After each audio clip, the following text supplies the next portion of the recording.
Tense part 2 today will focus only on present indefinite tense অর্থাৎ আজকে আমরা present indefinite tense সম্পর্কে জানবো।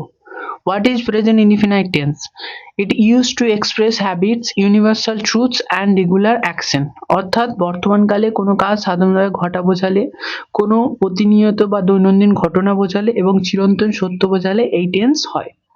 দেখো ফর্মুলা অফ স্ট্রাকচার, প্রথম সাবজেক্ট প্লাস ভার্বের V1 ফর্ম প্লাস এস বা ইএস যোগ হবে যদি সাবজেক্ট থার্ড পারসন এবং সিঙ্গুলার নাম্বার হয় প্লাস অবজেক্ট। তাহলে কি হবে, subject third person singular number হলে তবেই এস বা ইএস যোগ হবে ভার্বের সঙ্গে, না হলে হবে না। এবার এক্সাম্পল দেখবো আমরা। 1 নম্বর, আই প্লে ক্রিকেট অর্থাৎ আমি ক্রিকেট খেলি। নেক্সট দেখো সি প্লেজ ক্রিকেট অর্থাৎ সে ক্রিকেট খেলে। দ্বিতীয় সেন্টেন্সটাই দেখো সে লেখা আছে অর্থাৎ সি আছে অর্থাৎ থার্ড পারসন সিঙ্গুলার নাম্বার, তাই জন্য ভার্বের সঙ্গে এস বা ইএস যোগ হয়েছে। এবার ফর কোয়েশ্চেন, এবার তো কোয়েশ্চেন মূলক সেন্টেন্স যদি করতে চাই প্রেজেন্ট ইনডিফিনাইটে কিভাবে করব। প্রথম ডু বা ডাজ প্লাস সাবজেক্ট প্লাস ভার্বের V1 form plus question mark. দেখো প্রথম ডু ইউ প্লে ক্রিকেট, তুমি কি ক্রিকেট খেলো। নেক্সট সেন্টেন্স দেখো ডাজ সি প্লে ক্রিকেট, সে কি ক্রিকেট খেলে।